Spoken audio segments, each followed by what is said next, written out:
Welcome back. So what happens now? After Republicans last week failed to pass their health care bills, lawmakers on both sides are taking this moment to reflect on how to move forward. Late this afternoon, Reuters reported that Republican Senator Orrin Hatch, the chairman of the Finance Committee, believes senators, quote, are too divided to keep working on health care overhaul legislation, and that he and other senior Republicans will take that message to the White House. President Trump has said he wants Republicans to keep trying to repeal and replace Obamacare, tweeting this weekend that they should demand another vote before voting on any other bill, and also seeming to threaten pulling what are called cost-sharing reduction subsidies that lower costs for people with low incomes, calling them, quote, bailouts for insurance companies.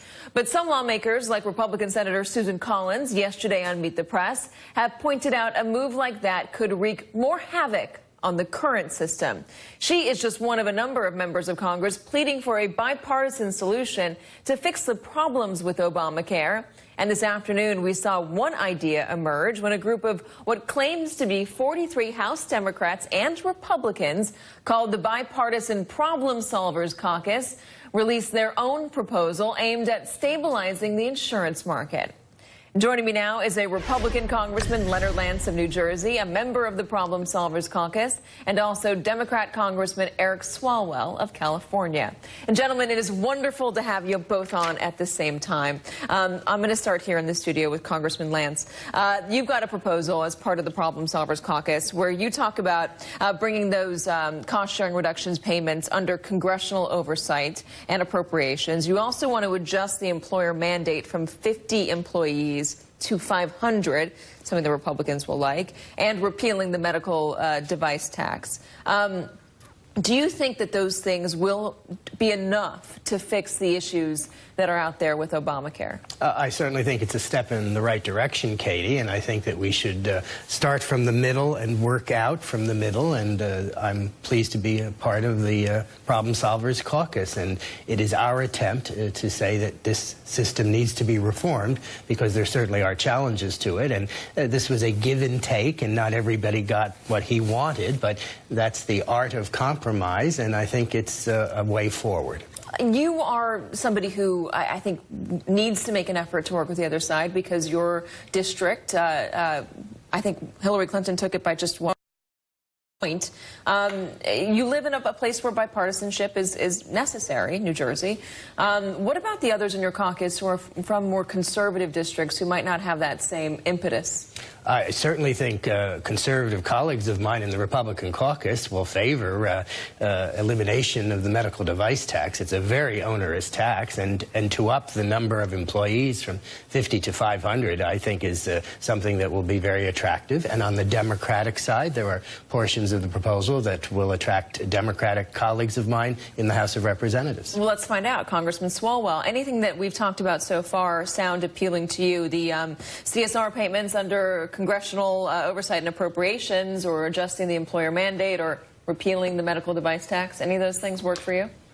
Thank you, Katie, and thank you to Congressman Lance for putting out ideas rather than just seeking repeal. No, I do like a lot of what Congressman Lance and his colleagues in the Problem Solvers Caucus have put forward, particularly congressional oversight for cost sharing. I'm a Democrat who has voted to repeal the medical device tax. That affects a lot of my constituent companies. Also, Katie, I had a Hike with Your Rep event this week, and I took 100 of my constituents on a hike, and Republicans and Democrats alike told me, just fix it. If there's issues, fix it, but don't get rid of it. And they talked about what they've enjoyed as far as the pre-existing condition protections and seeing their premiums go down and coverage that they've never had before. So I think Leonard is on the right track here. Let's sit down and talk about what we agree on rather than just going right for the repeal button. So a lot of House Democrats, though, and including you, are co-sponsoring a single-payer health care bill. If you're starting from that extreme, do you think Republicans are going to be able to come to the table? It's like Republicans saying that we're going to repeal Obamacare, is it not?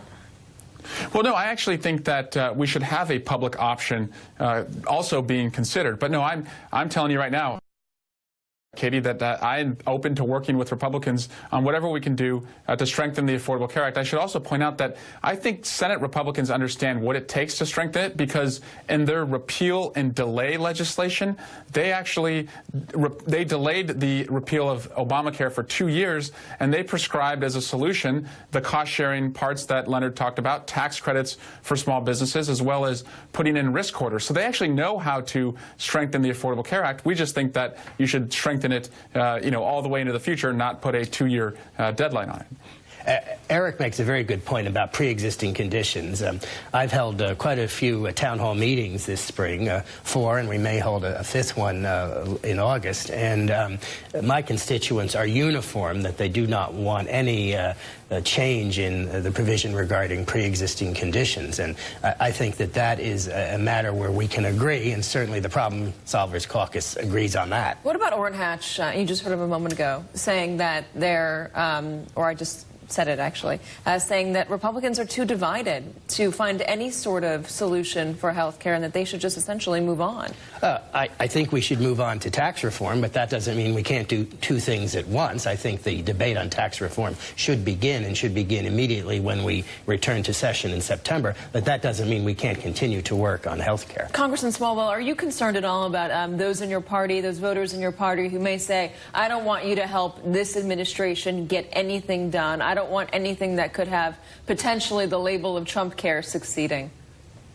No, I think most of my constituents understand that if there's something wrong with the pilot, the whole plane goes down. So we have to root for the success of the country, and also we shouldn't just let him bludgeon the Affordable Care Act so that he's so unpopular. This actually hurts people if he's able to do that. So as Leonard said, we do have to find ways to make it work. And, I am concerned about the counties, the bear counties, as they call them, that have very little competition. And I think we can actually find ways now to do that. And Orrin Hatch, I hope, when he tells the White House this, is met with a response of, okay, find ways to work with the Democrats so that we can strengthen the Affordable Care Act. That would be a positive result for everyone in the country. Would you take that message to the White House if you were given the opportunity? I would, and I think this can be a win for the president and for the administration, a win for the new chief of staff, General Kelly. I think there can be a win for all of us in Washington, but most important of all, a win for the American people. Gentlemen, it is lovely having you both on at the same time and talking about ways to find a solution rather than ways to keep the other side from finding a solution.